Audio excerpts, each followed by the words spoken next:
Feels good. It was rewarding. Planning and everything we put into it, the training and everything else to go into a championship event and to come out with a win on the women's side and to have some great things happen on the men's side is very rewarding.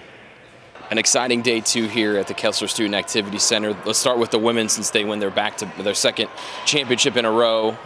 A tight margin coming into today's action, but you guys had your big hitter step up and got a couple big wins for you. What was it like to see some of your top performers excel at their best? It was awesome. I mean, when you have probably the best or one of the best mid-distance coaches in the country, all of NAIA, with a great distance program on the women's side, we knew that our women were going to be up for the challenge, and they came ready to go. So we're just excited about that, and we had some other things happen our way that wasn't expected, kind of, and yeah, we came up on top. So.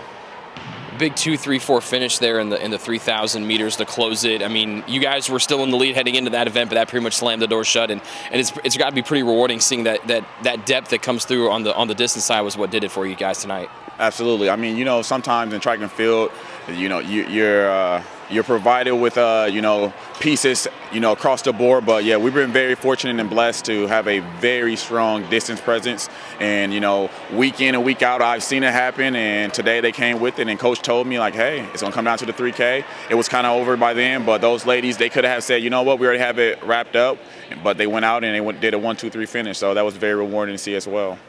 Plencitte Saka was her normal dominant self for the second day in a row, but a big thing I think was you guys went 1-2 in the 60-meter hurdles, and that had to be pretty fun to watch as well, right? Absolutely. I mean, when you come in as a new coach, especially me being a hurdle coach, I asked to see some things change for them, the technique-wise, and they both have listened and did everything I've asked of them. And Sarah, I mean, huge PR. I mean, we're talking about an athlete who went 7.15, 7.16 last year, and to come in this year, she told me her goal early on was to go sub-9, and she went 8.93.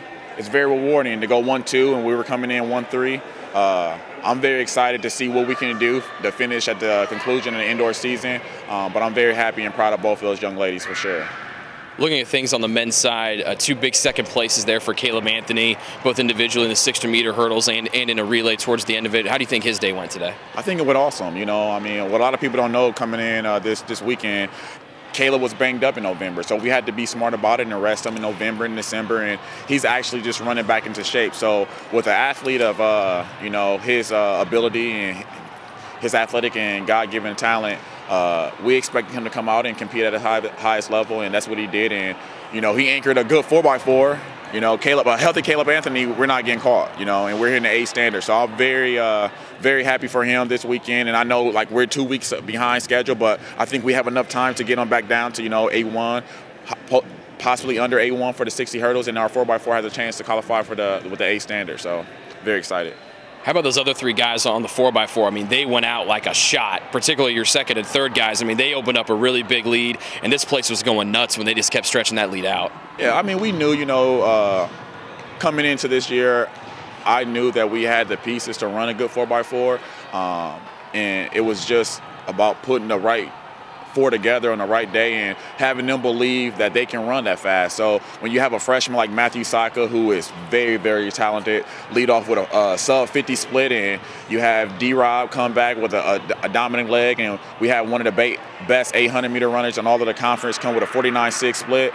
I mean, it's very very possible to run faster if we get everything going the right direction. So it was just a good way to end the meet for the men's side. I said this yesterday, we're young on that side, but I think we have a lot of ability. Like I said, Coach V, Coach White, I'm excited to be a part of this program. So I can't wait to see what we do moving forward on both sides. And yeah, way to go for year one for sure.